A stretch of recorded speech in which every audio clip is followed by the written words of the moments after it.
Well, good evening, America. Welcome to the most diverse conversation in the LGBTQ world. Tonight, gay, lesbian, pansexual, straight, AOC liberal, Biden Democrats, drag queens, trans, pastors, professors, intellectuals, black, white, brown, Native American, and even an underwear model or two discuss what the LGBTQ community learned this week from the RNC. Consider Karens running amok in our community and why they bully. The effects of COVID-19 as it decimates our neighborhoods and the cost to our lives and our gay economy. Tonight, in just one more sentence, we remember the Katrina anniversary as another giant storm hits. John Oliver is honored in the naming of a sewage plant. Wait, did I get that right? America's first LGBTQ state park is named. Fox News's Kimberly Guilfoy's hilarious speech at the RNC. NASA warns of an asteroid that is going to hit the Earth the day before the election. And we're not talking about Donald Trump. And finally, Jerry Falwell and his pool boy. Now he resigns from America's Moral Majority University with a $10 million severance package. So now, something totally unique. An interactive platform for LGBTQ conversation with interesting individuals from our community. These topics and your ability to participate. And we found something that's totally new. And it's all live for Thursday, August 27th, 2020. Next on Gay Town Hall.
Well, good evening again, America, and the entire LGBTQ world. Welcome to Gay Town Hall.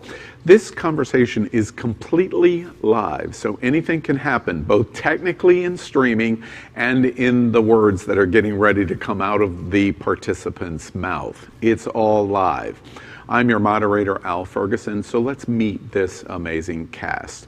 First is Power Infinity. He is a hybrid DJ diva and lives in Lakeland, Florida. Good evening, Power. Well, first of all, work that new opening, bitch. I had not seen that before. We were watching it in real time, so this is my authentic reaction to it. Work, you guys did a great job. What's on my mind is I'd like to draw some attention to the difference that we are seeing in our country, again, between white privilege and black systemic racism. You have Carl Rittenhouse, a 17-year-old unarmed, illegally armed Trump supporter who drove 2 hours out of his way to go and shoot 3 people, kill 2, who was thanked by police, arrested peacefully. On the other hand, you had, meanwhile, black man Jacob Blake, who was paralyzed after being shot 7 times for breaking up a fight. And then you still have dumbasses in our country that question whether white privilege is a thing. That So, irks me. so America, we're off to the races in the first minute of Gay Town Hall. Next is Randy Boo. He's an Asian pop star from Hollywood, California, family from the Philippines. So I'm going to say, Kumasta, Randy. Walang ano man, Al. How's everybody doing? Hello, America. What's on my mind this week is Lady Red and Chi Chi having a lip sync battle in heavens for the gods. Right. Yes. And on behalf of everybody at Gay Town Hall, we're right there with you. This is Reverend Dr. Darrell Watkins. He is a senior pastor here at Sunshine Cathedral, the world's largest queer church. He lives in Fort Lauderdale, Florida. Welcome, Darrell. Thank you, Aldo. You did introduce me earlier as an underwear model, but first thing you do. What's on my mind, and I'm going to be silly and obnoxious and campy later, but right now, as I'm just looking at the shitstorm that is the world and especially our country, what's on my mind is actually the prophet Amos, who wrote, "Hear this, you who trample the needy. The Lord will not forget what you've done." And this is Matthew Sackman. He is a business entrepreneur and the creator of Gay Town Hall. He lives in Hollywood, but Florida. Howdy, Matthew. Why, hello, America. What's on my mind is how we can financially help the LGBTQ community. How can we go ahead and help the businesses as well as ourselves?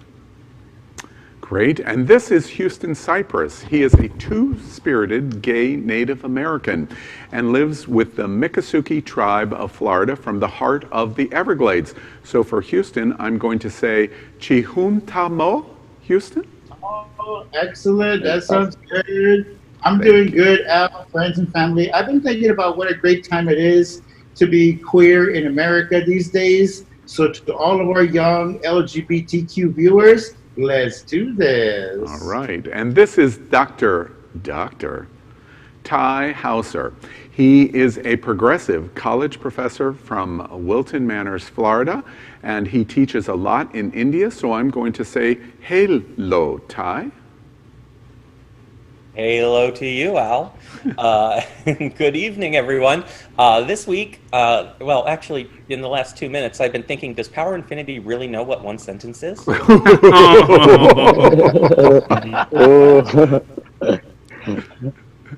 And this is John. I'm still laughing at the joke. That's what the pause was, enjoying that immensely. This is John Holt. He identifies with a non-culture definition, even perhaps anti-culture. He lives in America's largest gay campground, the Sawmill in Dade City, Florida. Hey, John. Hi.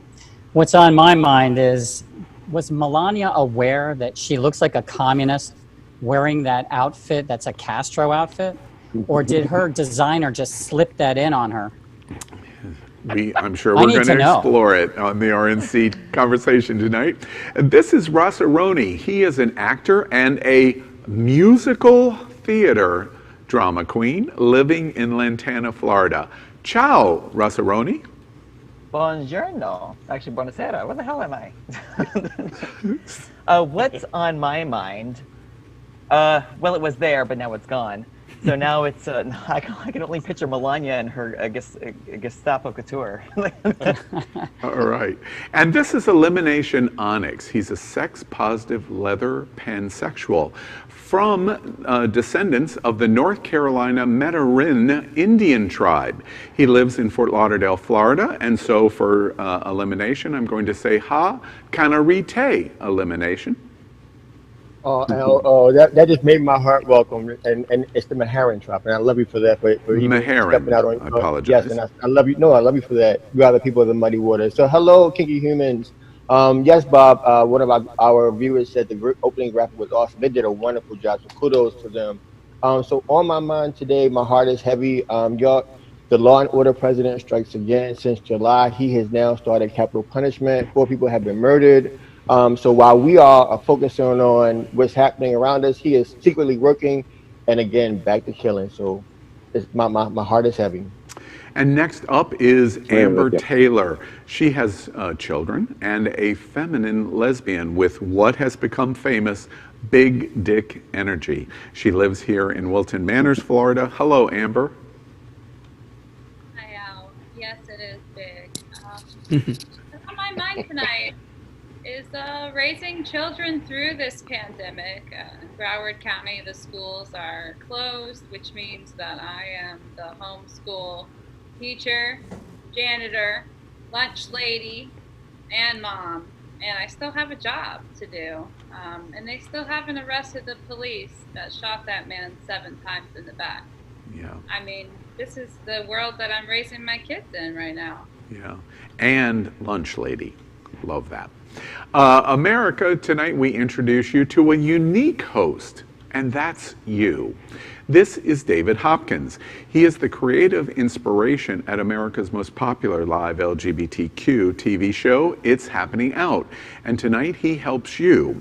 He is going to represent you as he moderates the Facebook and YouTube comment thread.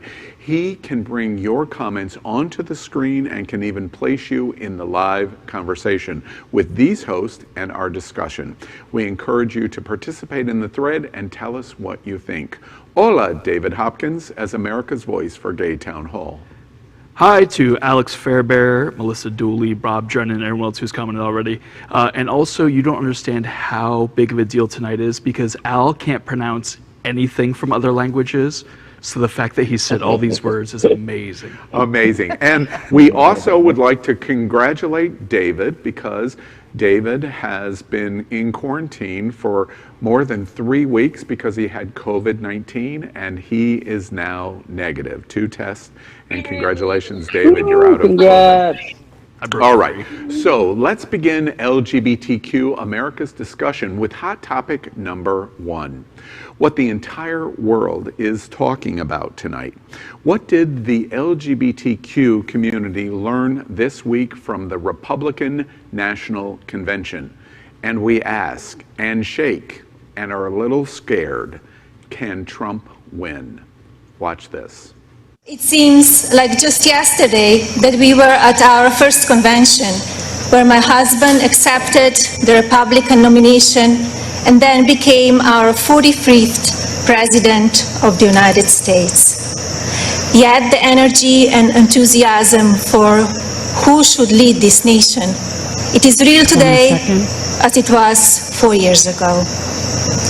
I know I speak for my husband and the entire family when I say we have not forgotten the incredible people who were willing to take a chance on the businessmen who had never worked in politics. In contrast to the Democratic National Convention last week, the RNC so far has featured a bleak outlet, an outlook for America's future, and speaker after speaker after speaker, many of them with the last name Trump, offering dark visions of America under a Biden administration. Can this actually be a successful message for re-election? We're going to get into it. Power, let's start with you. Well, first of all, hello, Kenneth, and hello, Alex. Thank you guys for tuning in, and everybody else that is tuning in and commenting. Thank goodness for a large Trump family, since I'm sure everybody else, that most of the people that they wanted to participate in the RNC was already indicted. But, aside from the fact that they obviously don't drug test before they let these keynote speakers go on stage, and that Kim Guilfoyle, or whatever her name is, gives, real meaning to the word Hell's Bells, I would say that we should learn exactly the lesson that we should have learned in 2016, which is that Trump, for all the joking and for all the shade that we can throw at the RNC, Trump really can win this. And that's a really stark reality because of the fact that last time around, myself and others really underestimated Trump. And let's be real, a lot of us really thought that this, reptile of ill repute could not win. We really thought that, this Ku Klux Klan would not send to the president's office. But, he did. And so this time around, I think it's very important that we take this election seriously, that we take the RNC seriously, that we take Trump seriously. Because last time, I think that we really took it for granted that Hillary was going to win. And a lot of us, a lot of us were caught unaware and really sat on our asses and didn't do anything. This time we know that the danger is real. So it's even more important that we get out there and that we vote. I hear you, Power, and I would say that it looked like a Banana Republic show with everyone in the family. I mean, where is George Bush? Where is Mitt Romney? Where is Paul Ryan? Where is Dick Cheney? Where is Liz Cheney? Where is the RNC? It's nowhere to be found. This really should have just been called the Trump National Convention, because that's what it was.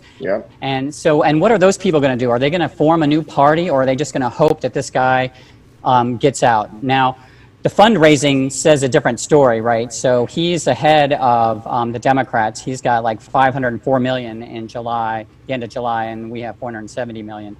Hopefully the DNC helped us get some more money. But yeah, I mean, it would be a shame if a Banana Republic guy like this was actually able to win the presidency again, because anyone that's reasonable has been moving away from him in a serious way. Well, last week when you... Go ahead, Charlie. Okay, last week when we talked about the DNC, I said I felt like it was finally okay to have hope again. And then I watched the RNC convention, and now all I see is they love war. But what I was trying to understand in my reaction to both of those things is what the convention is actually about. So the convention is about rallying your base, and the speakers and the ideas that are presented are empty platitudes on which the base can project their own understanding. So the folks that were watching the DNC and the folks that were watching the RNC heard exactly what they wanted to hear, even though there was probably very little substance in what was actually being said. And can I add? I just wanted to jump in terms of the platform of the conversation. I think Ty hits a bullseye. Their goal is not you that I'm looking at, all of your faces. Their goal is to reaffirm the base, and in doing that, they have been wildly successful this week. This RNC, this Trump National Convention, has been wildly successful. And we can reject that, but they're chasing the base. And so, out to your point, that's exactly what his goal was. And so, can he win? Absolutely. Because what is he doing? He's stroking his ego. He's stroking his fan base. And if you look at any of his conventions and any of the things where he spoke, his fans are diehard. Whatever he says, they're drinking the Kool-Aid. And so, what did he do? He made them red. He made them grape. He made them fruit punch. He spoke it all during this week. And all the hypocritical people who talked bad about him came, drank the Kool-Aid, and now they spoke, he's the best thing ever walking. Although his wife, who talked like she was counting where she had to look, she then fed into the family matter where, she's a loving wife, the supporting wife. So she even touched those people. And then by having his children speak, he's now touching those individuals who believe in that America that supports their children, that builds their children, that gives their children second chances. And so should we be right? Absolutely. Because he's demonstrating to America, his fan base, that what they would love about him, he's showing them right now. The one thing I have to say, though, is that Kimberly lady, oh my gosh, the red dress, she was terrifying. That is Mrs. Girlfriend of Donald Trump Jr. I would just say that in 2016 we won the popular vote, and we lost the election but I would say this time more of the RNC people are on our side. That's why the Lincoln Project is out there trying to get Trump out of office. A lot of people have shifted out of the RNC and are against Trump, the Never Trumpers, people like that. And I know the Democrats are really focused on black women coming out to vote, because they didn't come out to vote in 2016 in as high as numbers as they needed to. And so the DNC was focused on that. And if black women come out to vote, and they will, because one of their own is in there, that's going to overwhelm. So I don't want to throw caution to the wind, but the numbers make a good point for us. Amber, I'm curious from your perspective, how has the RNC done with women broadly and LGBT women specifically this week? I get Republican women. I really don't get them because it seems like that they don't want control over their own reproductive rights, and they're really brainwashed. I mean, they all have that 50-yard stare to me. I'm just not getting it on any level with the Republican women. And they, she was scary the other night. Kimberly. I don't know what to think.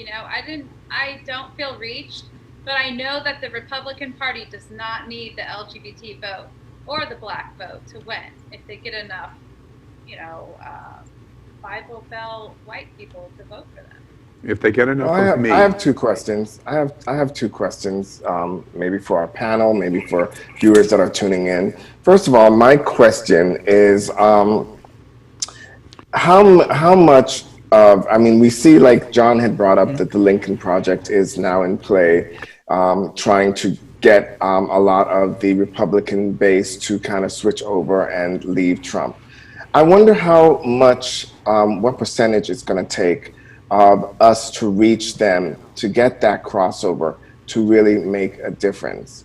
That is a big question for me. Like, what do we have to do in terms of the numbers to make a difference this time around? And my second question is Trump is obviously playing to his base. He has abandoned all hope of trying to reach the middle ground or even crossover. He's now throwing red meat at his base.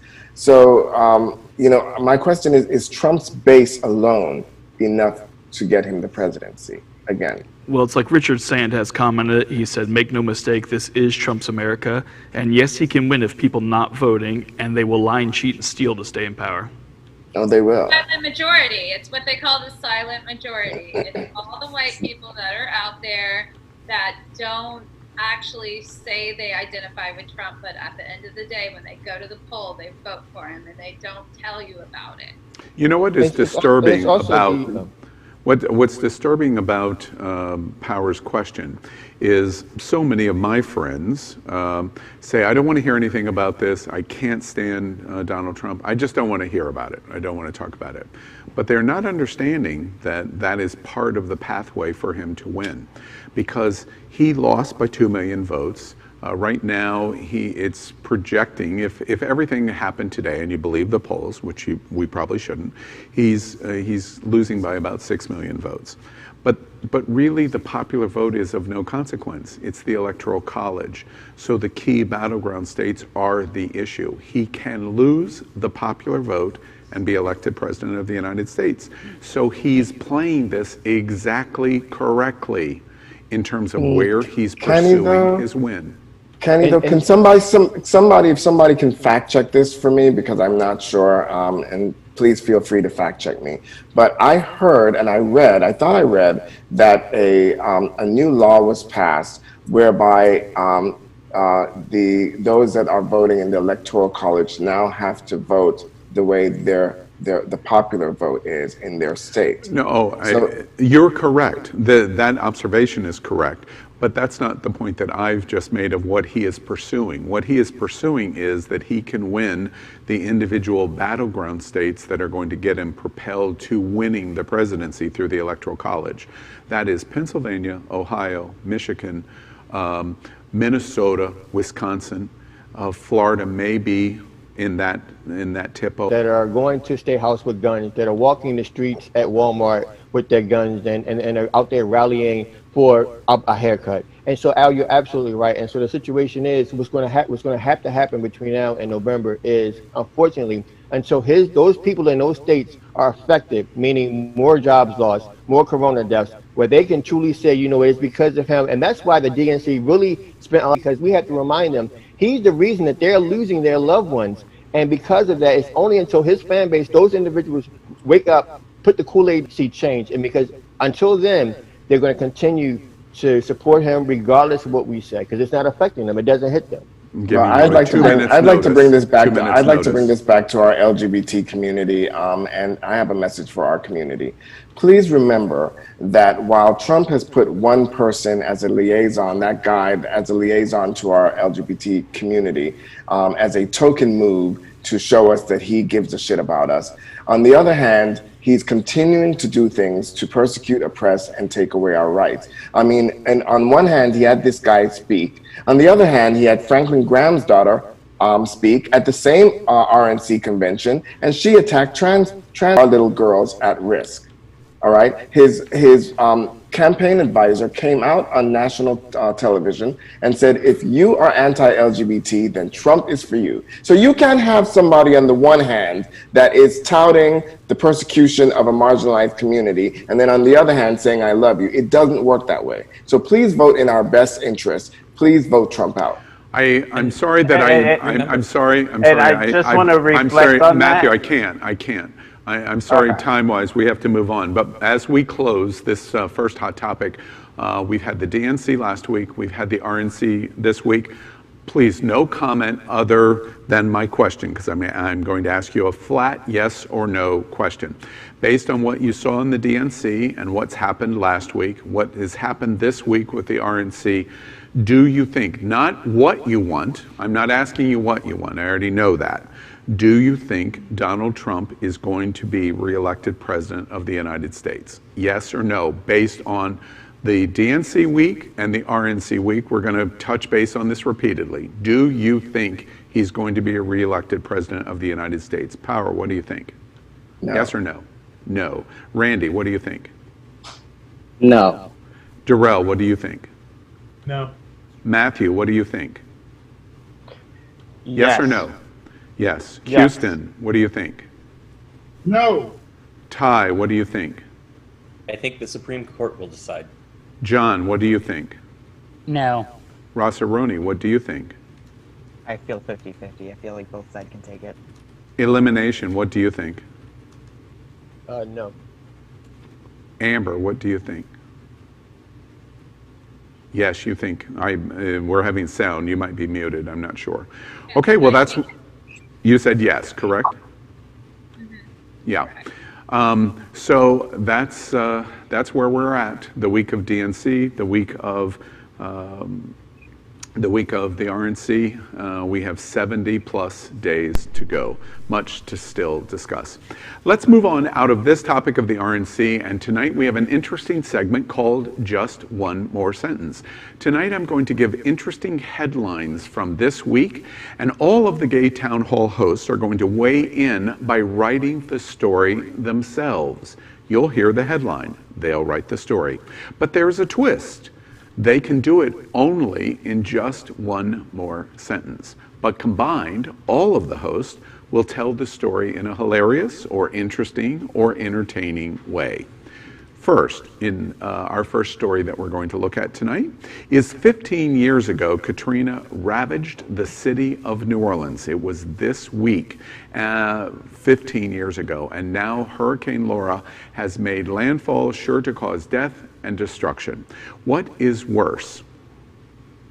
President Trump has been raiding the FEMA emergency fund this year, raising questions if the federal government can help with the aftermath. So let's write this story in just one more sentence. Headline, remembering the Katrina anniversary. A giant storm has come ashore again. Let's start with Power. And 15 years ago, Kanye West said, the president doesn't care about black people. 15 years later, ain't nothing changed. Randy. This one's gonna be one hell of a hurricane with a chance of corona flying in your face. Darrell.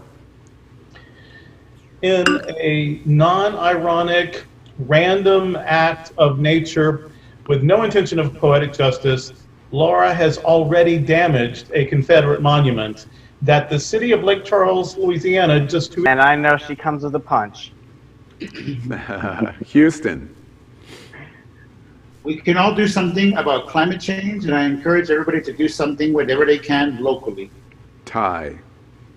Darrell, as a man of the cloth, and I think you're probably the closest one to God here, Did you get the memo yet about the plague of locusts, or is that still yet to come? On the way. John. Don't worry, global climate change won't affect you. Yeah. Rossarone. Is America trying to summon Captain Planet? Elimination. Why do y'all do this to me every week? Okay, so with dumping, with the dump in the office, family, I just say get your rowboats ready and be ready to catch some paper towels. Amber. Sorry for the Katrina victims that still haven't fully rebuilt and the people that are there right now. I love New Orleans immensely. All right, let's move on to our next Just One More Sentence. John Oliver has been making fun of the town of Danbury, Connecticut on his show the past few weeks. And apparently, the mayor of Danbury has a sense of humor of his own, getting what may be the last laugh. So let's write the story in just one more sentence. Headline: John Oliver is honored in Connecticut as mayor names a sewer plant after him. Power. Well, if that was an honor, I'd hate to see their idea of shade. Randy. It seems like John Oliver's mouth is like a sewer, so I just hope it doesn't smell like one. Ooh. Darrell. You can't make this shit up. Matthew. Well, that's one way to flush your career down the toilet. Houston. Laughing my fucking ass off. Ty. I understand John Oliver invited everyone from the RNC over for the post-convention party. John. I agree with John Oliver. Danbury, Connecticut can eat my whole ass. Rossarone. I was gonna say, let's not be so quick to praise Danbury. Is it a shitty town? How many side pieces does the mayor have? If it's anything less than 12, I don't want to hear it. Probably Elimination. Elimination. One city's trash is another man's mouth. I mean monument and namesake. I'm sorry, not mouth. Monument and namesake. Yes. Trash. Yes. Amber. I was just gonna say it's just a shitty situation overall. That's all I have. Thank you guys about assholes and shit and stuff. Yeah, we're definitely all gay here. Next, we focus on LGBTQ, Hot Topic of the Week number 2. And that's about Karens run amok in the LGBTQ community. Why the bullying? Watch this. Manager. I don't believe it. I'm here every day. I have to show my ID every How do you? Okay, well, she should be in line and go her turn. She was before you. Okay, she should go. I think she's being polite. Maybe. She's just tired of listening to you at the road. I bet she is, but she should go if she's in line. Definitely. Ma'am, I need your ID. I have American Express that's platinum. I bet that's it. You have no product in there because you've given me no ID. Karen, what's your last I name? have a American Express card that's platinum. Do you want to give me your ID? You know what, give me a manager. I am the She is the manager. I don't believe it. I'm here every day. I have to show my ID every day. Okay, I'll give you my ID. Right here. Here you go. That's all we had to do. Here you go. All we had to do. Platinum. Thank you. Cool. It's a platinum. 10 seconds. Sweet. You don't know anything about You get very rich. You do. Yes, I'm rich. Platinum. Something Bye. you've never seen. Bye. Yeah, it's really heavy too. Facebook is going to love you. Well, I might not have the haircut to match, but this past weekend at Dude's Barbershop here in Wilton Manors, I was accused by people online of being a Karen. I have apologized and tried to make up for it, but it makes me reflect on the bullying of Canada Drag Race's Jeffrey Bauer Chapman and Randy Rainbow's terrible Twitter history. Why do we, of all people who have historically faced so much bullying, why do we do this in our own community? To discuss this, let's start with Ty. Al, I did see your apology to the coiffery for your little Karen episode, and I don't know if I believe it. What? I will say that There's when so one much is a hype. Karen, or when one is called a Karen, it's because one has a self-imposed sense of entitlement, and they feel the need to explain that to everyone. And one of the things that I think we need to realize about that is, as we're outing each other as Karens, we need to remember that the rest of the world sees us as Karens when we travel to their countries. That's why we have such a bad reputation as guests of international countries. And about Randy Rainbow and about my girl Bette Midler, I can land a joke and I can make one fall just as flat as anyone else. So Bette had hers fall flat. I understood what she was trying to do. She apologized the next day. Great, Bette. Randy, time and place and context have a lot to do with it. Not to excuse what he did. He also apologized. But everyone needs to consider all sides and sources as we label ourselves Karens. But before we move to the next person, I almost didn't hear a single word that Ty said, because he said he can land a joke, and then I stopped listening. Anybody else? I can fail to land a joke. So it's political correctness is the bullying, and it's a lot of virtue signaling to be to the far left. You have to say the right things, otherwise you're not part of the crowd there. And it's a human survival instinct, actually, to tribe up. And that's what we're doing, because we're having tough times in the United States and we're worried, and so we're tribing up. And the far left will watch every word you say, and if you don't say the right one, they will let you know that you are not in the tribe anymore. As far as Karen goes, I think that's your middle class to upper middle class Americans who just haven't had it tough. They get everything they want. They pull out a credit card. They get everything they want. After COVID-19, if we go into a major recession, maybe this will, let them learn just how the world is, and it's not so easy for everybody. The answer to the why are people who have been bullied, why do we resort to bullying? There's actually an answer to that, and it's called horizontal violence. It's oppression sickness. People who have unhealed trauma are going to inflict that on each other. Because it's the safest, our community is the safest way to act out. And so we do a long history of oppressed communities hurting each other because they've been hurt. And so, yeah, we shouldn't do it, and shame on us for caring and bullying and all the other things. And hurting people hurt people. And we need not forget our own victimization, because that's the root of it. This was actually studied in the prison system. This what you're talking about, Thoreau, is actually studied in the prison system, and it has to do with a cycle of violence and shame. And when you inflict violence on someone, you cause them shame. And when you feel shame, you only overcome that by inflicting violence on someone else. And that cycle has to be broken if we're going to progress as a community and a culture. But at this point, the question then remains, what is bullying? Okay, because some people will, for me, I have a definition of what bullying is, but my definition of what bullying is might not be somebody else's. Randy Rainbow, let's take him for example, was called out and rightfully so, for his past comments. I think where it went into bullying was probably, what he might have experienced as far as maybe hate mail, inbox messages, really nasty stuff. But some people would call the very calling out of his wrong bullying. I don't call that bullying.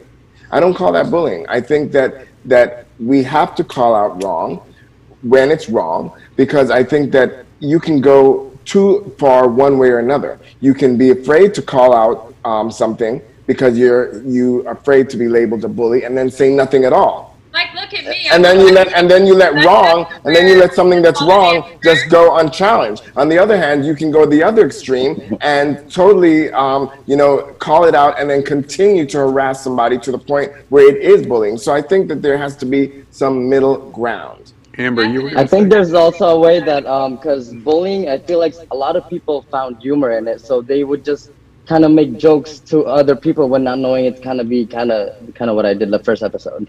But anyways, it's like people make jokes and humor out of it, so it's like it could be a harsh joke, but it can be offensive, and it's part of bullying, and people kind of just don't see that, and they just keep on doing it. Well, and people to need a way add to out. People need a way out because what happens is you get these people going against you. They drive you out of your job, and then they just keep driving you, right? There's no mea culpa. There's no forgiveness. There's no you have to stay out for 10, a year or something. And if somebody says something or does something offensive, calling them out, yes, but educate them. Don't criticize them or attack them. Right now, we do not have, so we need to join together. 2 minutes. There's been a lack of understanding on both sides, whereas somebody. Karen's not that reasonable to deal with. I mean, Well, I also think that Karen comes from a situation where people feel that they're entitled. I mean, all of us are entitled to good service. All of us are entitled to living the life as well as can be expected. All of us are entitled to being greeted at a reasonable time. The Karen comes in is when you feel like you're the only one that should be spotlighted. You're the only one that should be dealt with on that kind of level of service. And that's where that piece becomes a situation that, hey, you're no different than anyone else as a consumer. Now, I agree with Power about the bullying part. Now, it steps into the bullying when you threaten, harm, or wish something negative on a person, and that's bullying. Bullying we learn in the schoolyard. Your tennis is better than mine, or my tennis is better than yours, so I'm going to. We do it in our own community. The comment that I made about Dude's Barber over the weekend, I said in my apology, but standing up for lots of people in my comments, I pretty much think every word that I said was true. Mine was not a question of the viability of what I was saying. Mine was based on the fact that I was saying something negative or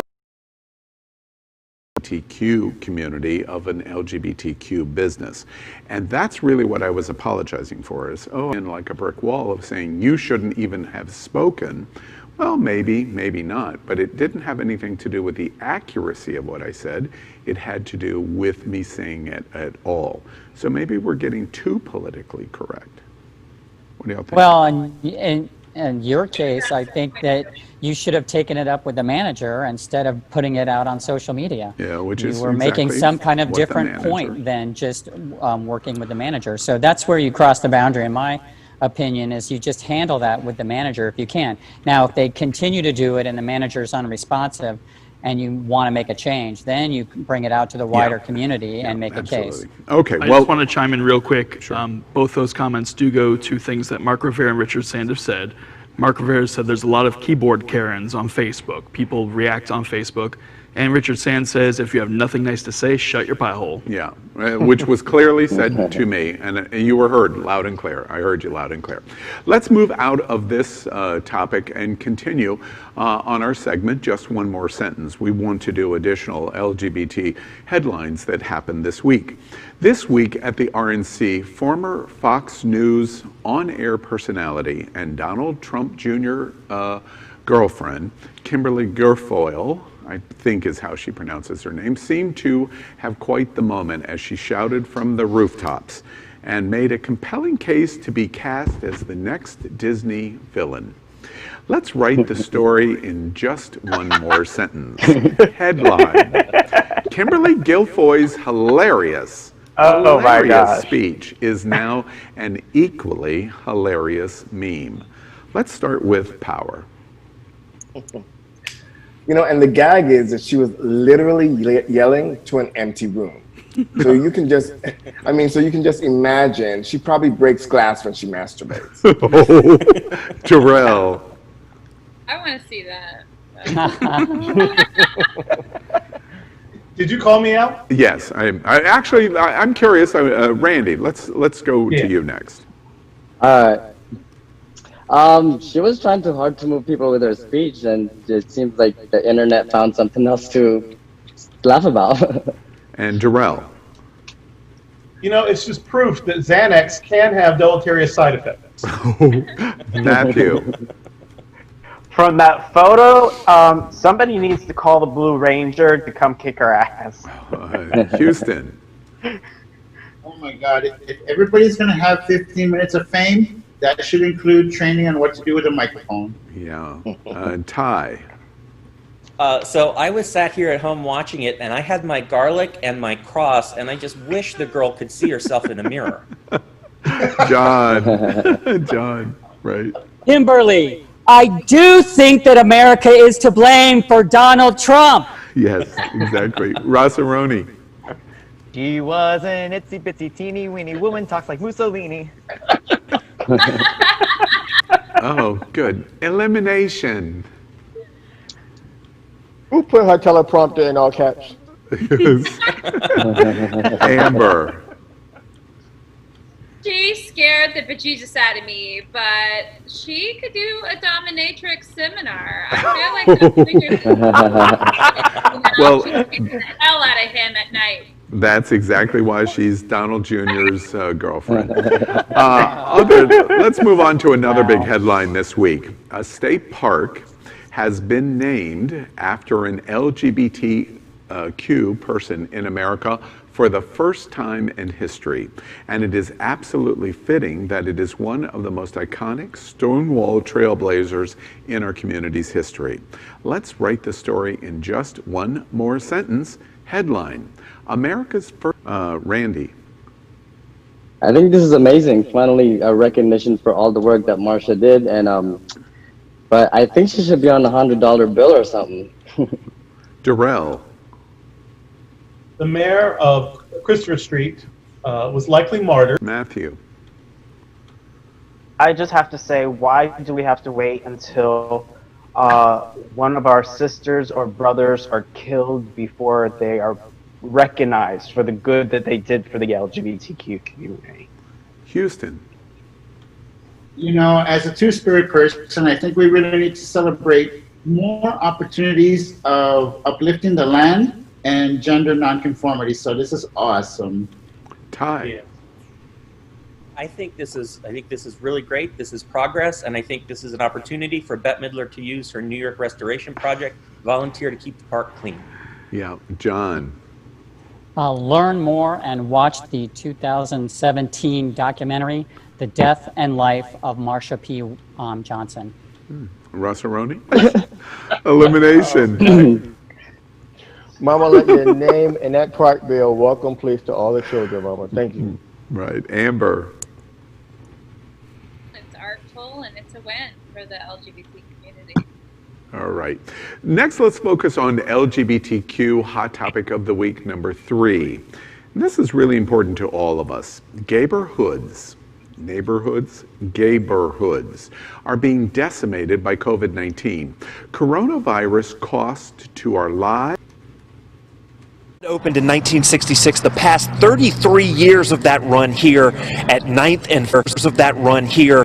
Yeah, Ken, we've been hearing from bar owners who still have no clear path to reopening, mind you. We've been hearing from them about high fixed costs. They have no income. They have small profit margins to begin with. This is a dire situation, and yes, it has cost San Francisco a little piece of history right here.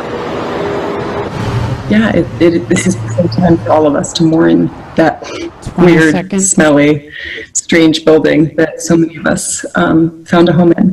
The bar where a community found each other. The Stud opened in 1966. The past 33 years of that run here at 9th and Folsom, it was the city's longest standing LGBT nightlife venue. Schools are reclosing after many students get COVID-19, our elderly are vulnerable, and it seems like the Republican politicians couldn't care less what the cost is to our LGBTQ community is, as long as the stock market goes up and up. Darrell, let's start this conversation with you.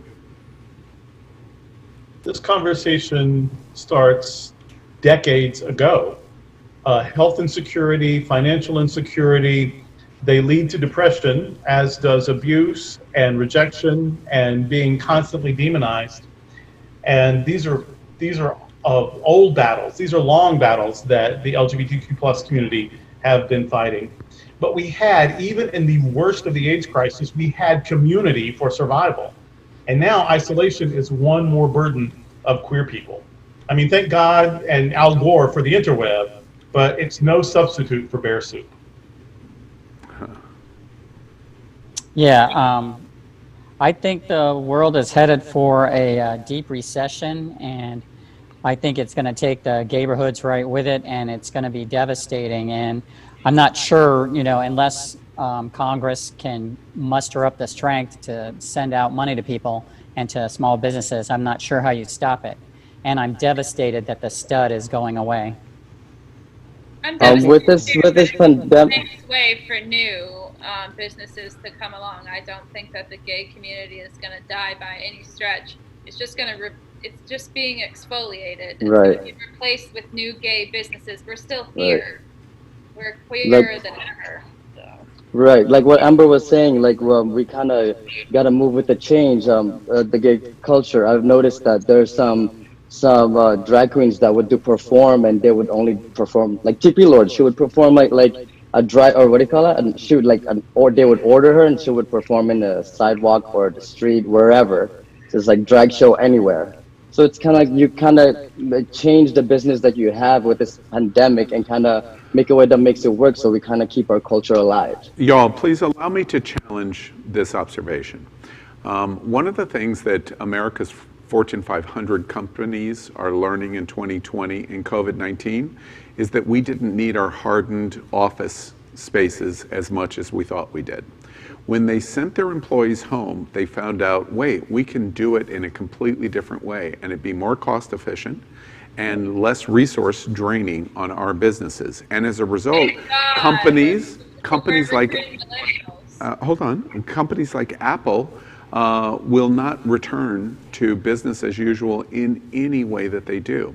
What happens when gay America learns we don't need gay bars or gay restaurants or gay shops? We don't need that protection anymore, and COVID flushed that out. And as a result, the economy doesn't come back. What happens if that happens? Well, I would just point to Sawmill, where I live, as a complete opposite to that. We're seeing tons of people show up here because we're open, we have a pool, we have a bar. And people show up here every weekend by droves, and the people are becoming younger and younger. So I think gay people want a place to go that's where other gays are, and they want to party. So I think when the bars open up, if they ever open up, you'll see them get used again. That's why they're doing the peanut butter and jelly sandwiches, Al, because they know people want to be in there. Well, I mean, right. Let me just say something. Let me just say that one thing about our community is it is a very resilient community. Very resilient. Let me pose this: do we actually need physical buildings and spaces to have a gayborhood? I mean, actually we don't, because one thing about our community runs on dick. And Dick is a very powerful. Well, when I say it runs, well, you should know, girl. You got big dick energy, so yours run on dick too, girl. You got big dick energy, so you run on dick too. You know what I'm saying? Dick is a very powerful fuel source. It's a very powerful source. Let me get onto that. And it's going to survive. It's going to survive nuclear holocaust. It's going to survive COVID. The power source of dick is going to make the gay community come through one way or another. Trust and believe. Hello, I work for Put down and out. We gonna come I agree with power. Okay, I'm going to step in with the whole business situation. Y'all are talking over each other. Can I remind y'all, by the way, Mr. Infinity, my pastor is sitting here listening to this conversation. So. Your pastor knows the truth. I'm gonna have to agree with Power Infinity here, because Dick does run this world. But like in San Francisco, in this pandemic, the bathhouses are open. Like we could just move there right now. So it's kind of interesting, but it is what it is. One thing I want to stress, though. One thing I want to stress to everybody, what I want to stress to everybody is this. When you have to look at it from, let's put COVID-19 aside for a second, and think of it this way. All the marketing from all businesses was developed through the gay lifestyle, from entertainment to clothes to fashion to music. And without us, of course, the straight community is not going to flourish. So we will always have a reigning place. So we shouldn't have to worry. And So I'm Mark more Rivera, I'm more who- concerned with. I'm more concerned Mark- with not so much the. You know what? My main concern is not so much with the gay businesses and stuff like that, because I know that will be fine. We'll come through this. What my concern is that we in our community don't seem to, again, some of us don't seem to have a sense of empathy or care for others in our community. The businesses will come back, but the lives that are lost because of the impacts of COVID-19, those will never return. That's what I'm more concerned about. That's decimating my LGBT community. To the lives Power's that are point, lost because of irresponsible people. To Power's point, we reported tonight on Queer News Tonight. We do that every night at 7 p.m. and we report the LGBT news of America and the world. We reported tonight that the number of LGBT people who have lost their lives in COVID-19 is right around 55,000. The number of LGBT Americans that have lost their life to COVID is right around 15,000 gay men, women, trans in the United States. The effect is dramatic. And I was going to push David in because we actually have several comments from America that tie into the conversation. Bob Drennan has said online's okay, but nothing beats in-person social interactions. The clubs will be back. Mark Rivera has said that's why Karens in our community need to stop putting down our local businesses who are trying hard to follow guidelines so they can remain open. He also says that's not for Al. Thanks, Mark Rivera. Timothy Bierman has said drag shows anywhere. I would also like to thank Timothy for sharing our show. Yeah, great. I'm going to give you. We have one more minute. Any final observations? I think that we should think about this. That a lot of times in our community, our chosen family are the family that we look to support us because our families at home have kicked us out, and so we have gone to these places to develop our siblings, to develop our livelihood, to continue on to persevere. And without that brick and mortar place or that opportunity to meet up, we are losing. And so now we have people who are at home dealing with anxiety, dealing with the loss of touch, dealing with their own sense of self-worth, and we're losing that now. And that's the focus that we need to now come on. How do we rebuild that? How do we continue that? Because before too long, more of our siblings are going to be lost because they have no way to outreach. That's why our numbers grew so hard, because people had to run out to get that what they was missing. And so we have to find the right way to bring our families back together. Let's allow that to be the last observation on this topic. One thing that I just want to observe on all of you that's washing over me, that's probably washing over America, I love that you're so positive here because I really expected it to be much more negative. In my commentary that I did in Queer News Tonight, I said, if we don't support our gay neighborhoods and our gay business community, one day you're going to wake up and it's not going to exist. And I made suggestions in terms of what we should do. I'm surprised, frankly, at how optimistic you are. And I hope, really, to be honest with you, that the entire Wilton Manors in Fort Lauderdale and the South Florida and the American LGBT community is as optimistic as y'all are. That's a really good sign. Let's finish. Let's end tonight's Gay Town Hall with our final just one more sentence. There is an object from space that has a chance of hitting Earth the day before the election. That's November 2nd, the day before. Don't get your hopes up that we're going to be put out of our misery early, though. It's really a small chance. Let's write this story in just one more sentence. Headline, have you heard? NASA has warned us of an asteroid that is heading for Earth the day before the election. And we're not kidding. Power. Well, I wouldn't care if the asteroid hit on the day of election and it was an earth ender. I would still cast my vote before I die, go to heaven. Randy. If that's the case, if Trump's gonna win, please, please, please, asteroid hit the White House if you win. Yeah. Darrell. I would be so disappointed if the dystopian novel that is 2020 did not include an election eve asteroid. That's so true. A dystopian novel. That's wonderful. Matthew. Actually, I was going to ask Darrell, Question. I do know there's supposed to be 4 black horsemen and some locusts, and is a meteor included in there? In the Bible, In right. the book? We can always add to it. We're writing as we go along. Houston. One more sentence. Houston. Remember, friends, we're carbon-based life forms. We come from the stars. So enjoy your lives and vote Democratic. Oh, I love Houston's point of view in the world. Ty. What you missed is the actual story here is that NASA renamed it Kanye. Funny. John.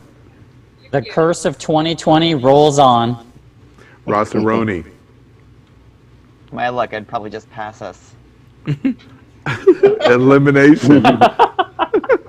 All I love right, your Asteroid. We have 3 locations. We have Trump Tower in New York on 5th Avenue. We have 1600 Pennsylvania Avenue, and we have Mar-a-Lago. Take your pick. Yeah, the 3. But if it hit Mar-a-Lago, it might affect you too.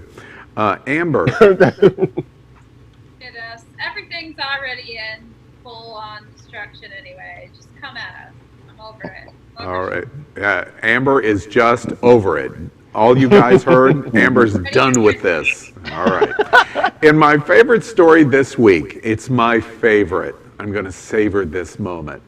The successor to the moral majority slogan has sounded like he fit in a lot better at one of our LGBTQ parties than he would ever like to admit.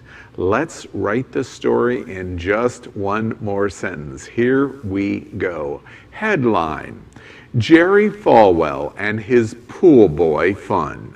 Now he resigns as president of America's Moral Majority University. And oh, by the way, he gets a $10 million severance package. Power.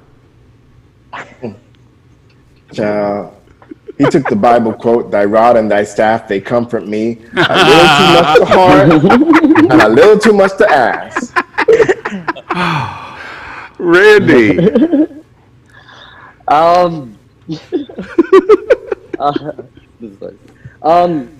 Drama. That's all I can say. Yeah, Darrell. Jerry Jr., are you watching? I know you like that. If you can go ahead and have your get your three-way freak on, but you need to apologize for being Satan's butt plug and condemning everyone else for everything else. That's exactly true. Matthew. I just need to be dunked in some holy water right now. Can you send a pool boy over my way? Oh, yeah, okay. I was wondering where that was going. Houston. Oh my God, the Falwells have such excellent taste in men. Oh my God, that boy is super cute. That's true. And by the way, America, Jerry Falwell met him at, of course, a South Beach hotel. Of course he did. Wow. Ty. You know, I think y'all missed my joke a couple of weeks ago when we first covered this because I asked for the pool boy's number and I still haven't gotten it. Yeah, yeah. What I missed was the joke. John. Al, you would. Oh, the salted tales of ribaldry, the sex, the titillation, the 21-year-old pool boy. It's so exciting. Who's going to get the book rights? Darrell Watkins at Sunshine Cathedral. Rossaroni. Oh, actually, I want to reply to Ty. I actually have his number. I can give it to you. It's 1-800-818-12. Elimination. Stay tuned for the new book, When a Sworn Bitter Bottom Gets Rich. Ooh. Ooh. Amber. Girl. This guy is a cuckold, this Jerry Falwell. So he was not doing the homosexual thing. I think he was watching and being told he had a worthless penis. Yes. You know, I'm going to do a rare observation on one more sentence. In the early 1990s, I heard Jerry Falwell Sr.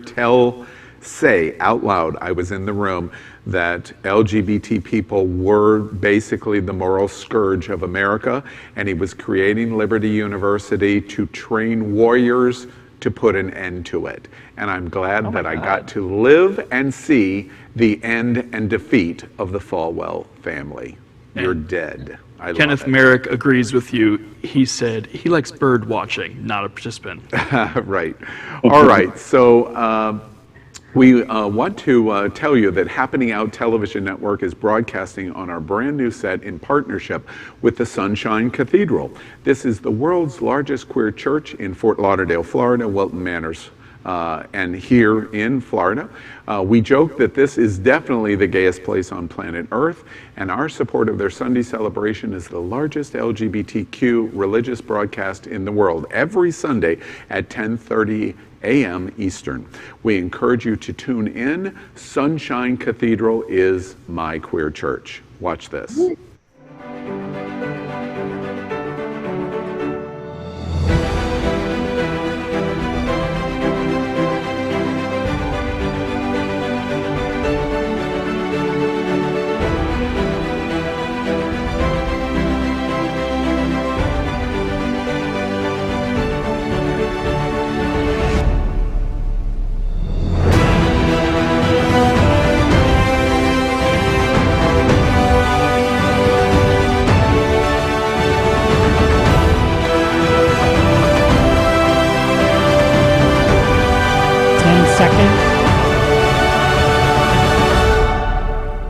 Darrell Watkins, Senior Minister, Sunshine Cathedral is my queer church.